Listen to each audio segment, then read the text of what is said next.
Coming up on today's show.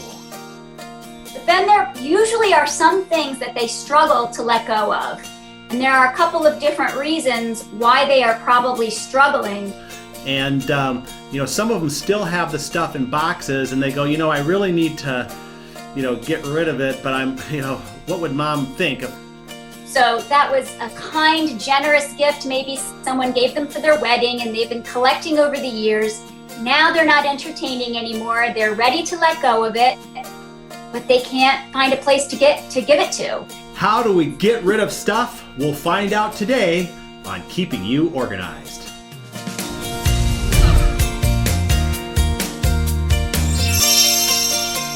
Hello and welcome to Keeping You Organized. Most people, if you ask them, think they have too much stuff. Well, today we're going to talk about how you get rid of the stuff. Joining us is Shana Turner from the Shawna Method. How are you doing today?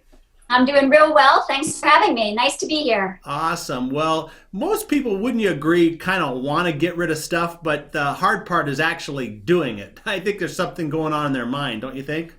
Yeah, I think for most people, there are at least some things that they have a tough time getting rid of. All right. Well, let's make it simple for somebody. Let's say someone believes they have too much stuff. What can they do? How can they make an easy step to move forward? So what I usually do when I talk to people is I find that some of them, they have items they don't want, and it's very easy. They're happy to get rid of them. But then there usually are some things that they struggle to let go of. And there are a couple of different reasons why they are probably struggling. So what I try to do is identify what's really the reason that they're having a tough time. And once we know what the real reason is, then we can come up with a plan to solve it so that they can let go of the items. All right. So that's kind of breaking through the hurdles, right? What are some of the hurdles? Right. So most people, I generally find about 4 reasons that recur over and over.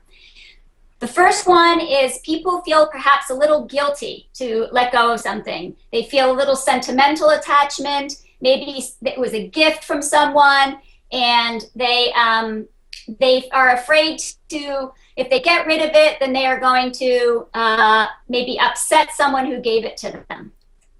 Okay. All right. That's one common reason. All right. Do you have a story to go along with that? Maybe someone you've worked with that has had that issue?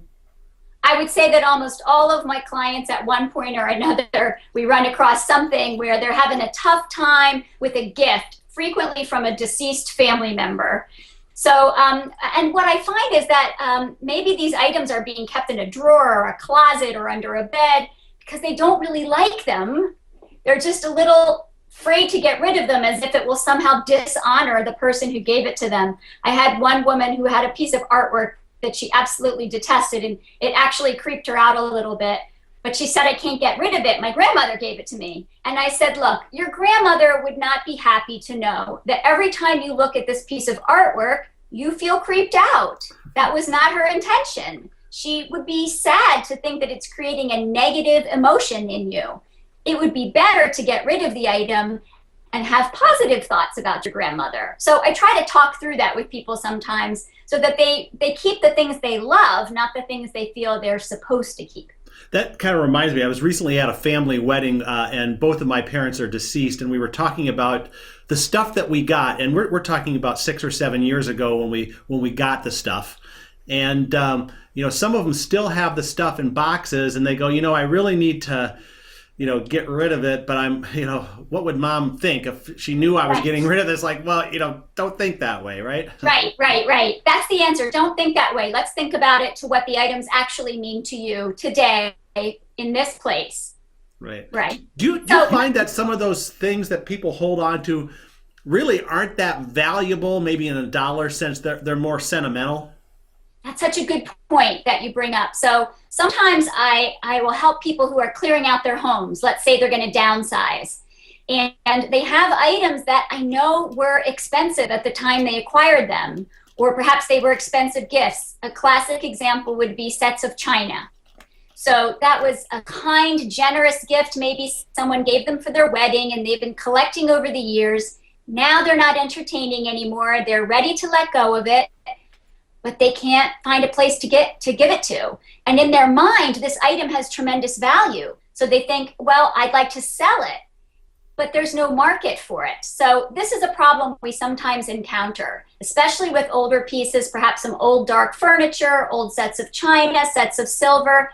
For objects where our lifestyle has changed and people are not using them in the same way that they had previously been used, it can sometimes be a tough reality to see that something you thought was valuable is no longer valuable. Well, I'm going to take my story here a little bit farther, because one of the things that our family has are thousands of photos. Yeah. And to throw away a photo, and we're talking back, some of these were taken in the the 50s with black and white, and then you get the color slides. And how do you go? I mean, I know my one brother who ended up with most of the stuff. We divvied them up. We each took some, plus there were still thousands left over. Right. How does he deal with that?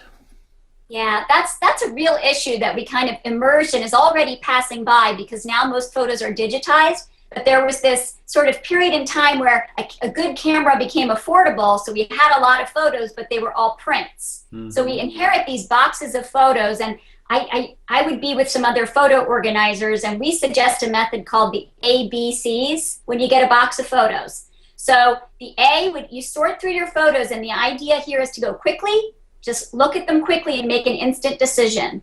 The A's would be ones that you really like, that you would want to put in an album. The B's would be the ones that maybe you don't want to look at all the time, but you just really feel like you should keep. Maybe it's it's the only photo you have of a family member, even though it may not be that good. And then the C would be the can, which is the trash can. Mm-hmm. So anything that's typically of a place that has no people in it, let that go. Anything that's blurry, anything that's a duplicate, anything that's unflattering. That we went through a period where we kept all the pictures. Let's not do that anymore. Let's keep the best. It would be so much better to have 2 or 3 albums, all of favorite pictures, than to have boxes and boxes of photos that we actually probably aren't looking at because they're inconveniently located in a closet or an attic or someplace like that. So I would keep the best ones. You can either put them in a physical album, or it's not that hard now to have them scanned, uploaded, and maybe make a photo book that you can share in an example like this with other family members. So mom and her relatives or something like that. Yeah, I think that was my next question, is whether you do a physical album or a digital album. And I know my wife is into the scrapbooking thing, so she's kind of created albums for everybody. And like, in my case, it was, 2 pages per year for my entire life. And, you have to just, every year you have to add a couple pages, so she's caught up. But then it makes me not feel like I have to have all those other photos, especially the ones like, a lot of your relatives maybe aren't very good photographers. So there's a lot of out of focus ones, or heads cut off, or it's like, yes, here is another picture of us sitting at the Thanksgiving table eating another, I don't know how many food pictures we have, but there's tons of them, Right, or the picture of just the turkey. Yeah. Like, let that go. Nobody needs the picture of the turkey. Right. Exactly. That's definitely a turkey picture. So, all right. So we kind of talked about the idea of the photos and maybe some of the memorabilia. What are some of the other things that people have trouble getting rid of? So another thing that people struggle with is fear. And this typically comes with paperwork. So we have too much paper, but we're kind of afraid. We have this sort of lingering feeling, I should be keeping this. What if I get audited? Or maybe I'm going to need this someday. So fear is a common one. And what I suggest is that we just start looking at the paper. So sometimes people don't even tackle the paper because there's this vague fear. But if we actually start looking at the paper, probably we'll start to decompress some of that fear and see, okay, I don't even own that appliance anymore, so it's okay to let go of that purchase receipt. And you start to sort of move things into piles. And then if you end up with a pile where you think, these I'm really not sure if I need or not, I always say, when in doubt, actually keep it when it comes to paperwork. And if you don't like the stack, maybe you don't have space for it, again, today we can digitize those and make digital records of this paperwork so that you don't have to be afraid that you've let go of something important, but probably in the process you have cleared out a fair amount of stuff. We tend to keep it all in the fear of losing a few. Right. You know, I think there's a corollary or a flip side to that too, because I know I had some cassette tapes, for those who know what those are, Right. and I transferred them to a CD just because I wanted to keep them. But you know, I did that like 3 or 4 years ago. I still haven't listened to them, and Right. you wonder about some of that stuff. It's like, really, why do we keep it? But well, we're going to take a quick little break. When we come back, I want to talk more stories, because I'm sure you have plenty of stories about people struggling with getting rid of stuff. And then we're going to give people tips on how to overcome those struggles, because that, I think if you can overcome that, getting rid of the stuff actually becomes a lot easier. So we're with Shana Turner from the ShawnaMethod.com talking about getting rid of stuff, and we'll be right back. Are you looking to get your office organized but don't know where to start? And what can you really do to keep your office organized? Smead has put together a new ebook to help you answer these exact questions. We've compiled the best tips from professional organizers around the country to help you tackle the most common office organizing challenges. Go to smead.com/office organization and get your free copy today. That's smead.com/office organization. The new organization for the office ebook from Smead, keeping you organized.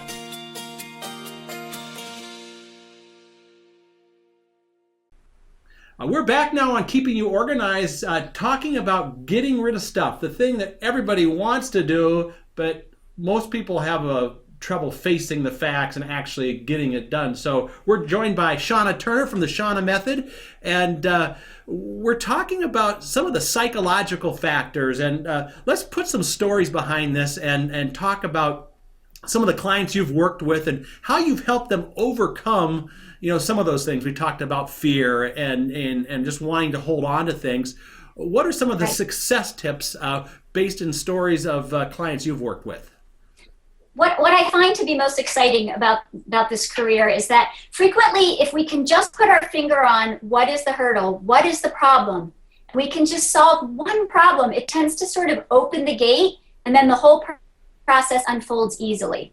So I had one client, she had a little girl who was 2, and both she and her daughter contracted Lyme disease. And if you know anything about me, you know I often say that disorganization happens because of a life event. And this was a life event. So she was thrown off of her game, things started to pile up, and getting out and about was difficult.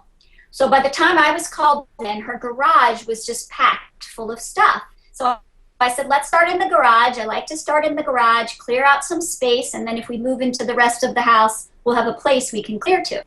But when I got into the garage, what I realized was almost all of the clutter was cardboard boxes. And I thought, this is so odd. Why are there so many cardboard boxes? To me, this is not a difficult thing to get rid of. It's not heavy, it's not hazardous, it's not sentimental. So I was talking with her, and I realized that during the illness, she had gotten used to ordering things online. So she had a lot of boxes coming into her life. And that outside, where she would put her recycling, so the cardboard boxes, she had one small bin. That was it. So she was relying on her husband in his spare time to clear the boxes, put them in the car, and drive them to a transfer station, a recycling center. And that's where it was falling apart, because he was so busy with work and trying to keep everything together that he just didn't have the time to clear the boxes. So I first helped her to clear the boxes, but then I chatted with her, and she said, well, we can get a larger recycling bin, we just haven't ever done it. And I said, well, I think that has to be priority number 1. Like, this weekend, go pick up the other bin. So they did. They went and got it. It was one of the very large bins. I said, now every time you order something, you just break the box down, put it in the bin, and you won't have this buildup anymore. And it was such a small sort of hitch in her system, but that was enough that now her garage is almost always empty. It's nicely organized. And it was a real lesson to me that not all problems are big or difficult. We just need to fix the right problem. Right, yeah, and it might not be a problem of wanting to get rid of the stuff. It's just the system, or the container, or I mean, simply just changing the container in this case made it easier to accomplish that goal. Right. I mean, for some people, they want to get rid of, let's say, an old piece of furniture. They just can't lift it. That's the hurdle. They can't lift it. Hmm. So then I help them find a resource who will come into their house, walk up to the attic, and bring it down. That's not emotional. That's just physical. I can't lift Right. it. So it's important to solve the right problem. Right. Well, let's move into another problem area of the house. I'm sure you've dealt with this before. Some people don't want to get rid of any of their clothes. So, what kinds of things do you suggest to clients as far as being able to, maybe downsize their wardrobe and the things that they're collecting there? Right. And there are a couple of reasons why people don't get rid of clothes. For example, we can go back to that sentimental reason. Sometimes it's the letter jacket they got in high school or the dress they were wearing when they got engaged. And for me, I say that's great to save those, but you're not going to wear them. Those are actually memorabilia. So we can take them out of your closet where you're keeping the clothes you wear every day and put them in a memorabilia location, make sure they're protected, but get them out of your closet space. So that's a simple solution. Yeah, I have an example of that because in my life, I was a Boy Scout years ago, and I had the whole uniform thing, and obviously it didn't fit anymore. Right. But what my wife did is she took the merit badge sash and put it in a little shadow box, and there and with one of the little medals next to it, and there was my memory. So I didn't need to actually keep the clothes part of it. Right. And also by doing that, she put it out where you can see it Right. and enjoy it, which is such a good point because we often keep things, but we shove them to hold on to them and we never see them. So we're not actually experiencing the joy of the memory. So that was a great solution to that So problem. I interrupted you. You were going into another point, so go ahead. Yeah, for especially for women, I see this is they keep clothes that they hope to maybe wear when they lose a few pounds, or they have something that they wear if they gain a few pounds, because a lot of times women's weight fluctuates. And I understand that dynamic, but there need to be some boundaries on how much of that you keep. So I always say, look, if it's a favorite pair of pants or a favorite sweater that you would wear if you were maybe going to buy it today, then we can keep a couple. But we don't need to keep an entire wardrobe of clothes that are for a smaller size or a larger size. You really need to focus your closet space, the majority of your closet space, on clothes that fit you today. Yeah. All right. Well, and I think there's some people that just like to maybe in their mind say, well, I'm going to buy this because I know if I lose 5 pounds, I can fit into it or whatever, and then it sits there Yes. brand new. That's why a lot of the thrift stores have brand new clothes in them, right?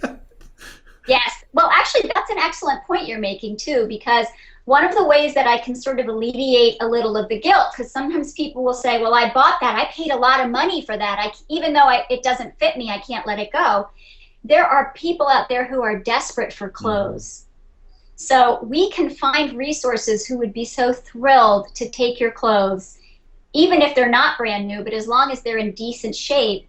And then you can feel a lot better about letting some clothes go because you know that someone else will be benefiting from your generosity. So, for example, we just did a program, some of the organizers in my area, collecting clothes for Dress for Success, which is an organization that supplies clothes to those who need professional clothes and maybe don't have the money to buy that, to wear to an interview or wear to a new job. So I was able to sort of rally around through my client base and deliver them. And I said, this is such a gift that you are giving. It may for you be just that little nudge you need to let go of those jackets now that you're not working anymore or now that they don't fit, because someone is going to be coming and using them, putting them right into use today, and they wouldn't be able to do that if it weren't for people like you. So sometimes knowing you're helping someone else can be a great way to get through a shedding difficulty. Well, those are some great points there. So we've kind of covered sentimental stuff. We've covered, the photos. We've covered clothing. Are there any other big areas like in the house that, are typically clutter centers? Well, it's all over the house. Obviously, the clothing is a big one. The garage or the attic where stuff gets stashed can be a big one. Sometimes the kitchen can be a big one because we tend to gather appliances and tools maybe as gifts that we don't regularly use. The bread machine, is sort of the classic example. They were popular for a while. And I generally suggest people avoid holding on to single-use appliances unless they use them all the time. If you love to bake bread every day, you should keep the machine. But if you really don't, then let's try to keep items in the kitchen that you can use for multiple purposes. So a good set of knives, a good set of cookware, but maybe not a special avocado slicer that takes up a lot of space in your drawer. So that's another common space. Well, how about just as we wrap up here, maybe just some tips on how to maintain a clutter-free mentality. Do you recommend a couple times a year going through and having a garage sale? What are some ways that people can keep on top of this? Right. So the number one important thing to staying clutter-free is to make sure that everything you own has a designated space to live in your house. So if you don't have that, then you won't really know when you're getting out of control. But if you do have that, if everything has a place and then you find, ooh, I'm shoving here, you can see immediately that you've outgrown that. And when that happens, you can go to the one in, one out rule. So number one is to designate a location for everything you own. Try to have a little breathing space when you do that in case you bring another item or two in. But then go with that one in, one out rule so that you can live within the space that you've designated. And then, a space like a garage, as you say, I try to say, yeah, it's probably a good idea once a year, maybe on a nice day when the weather is warm, to kind of empty out the garage, sweep it out, reevaluate. Am I still using everything that's in here? Sometimes our children grow and we don't need the scooters anymore, or we're not really playing lacrosse, so we don't need to hold on to the lacrosse sticks anymore. So every now and then it is good, probably for all the spaces in your home, to sort of dump them out, clean the shelves, take a look, ask yourself if you're still using these, and then kind of reload with what you're using today. Just like with the closet, let's focus on what we're using today. Awesome. Those are phenomenal tips, I think. And now people want to know what the Shawna Method is. So in our last little bit here, why don't you tell people how they can get a hold of you, your website, and what kinds of services you offer? Are you local, national? Let us know how to get a hold of you. Well, that's very nice of you to ask, John. So anybody can find me on my website. It's theshawnamethod.com, and Shawna is spelled S-E-A-N-A, which is a little different. And I'm happy to always talk. I love to interact with people through social media. I'm on Facebook and Twitter and Pinterest and Google+, all over the country, all over the world. It's great to interact with me, and I'm happy to answer questions online. In terms of person face-to-face service, I primarily service the New York metro area, Lower Connecticut, and Westchester, New York. Awesome. Well, this has been an action-packed episode, great tips, and hopefully we can hear from some of our listeners and viewers on how they were able to implement getting rid of all the stuff that they don't really need anyway. So that would be great. Well, great. It's Shana Turner from theshawnamethod.com. Now go and get rid of all your stuff, and we'll see you next time on Keeping You Organized. Coming up next time on Keeping You Organized. I think part of it is that we get really caught up in this concept of busy in our society, and people are trying to win bragging rights. Like they're actually stopping each other, and like let's say we were talking and we were like, hey, hey Lisa, how you doing? I'm like, oh God, John, I'm so busy. And you're like, oh, I know what you mean. I'm crazy busy.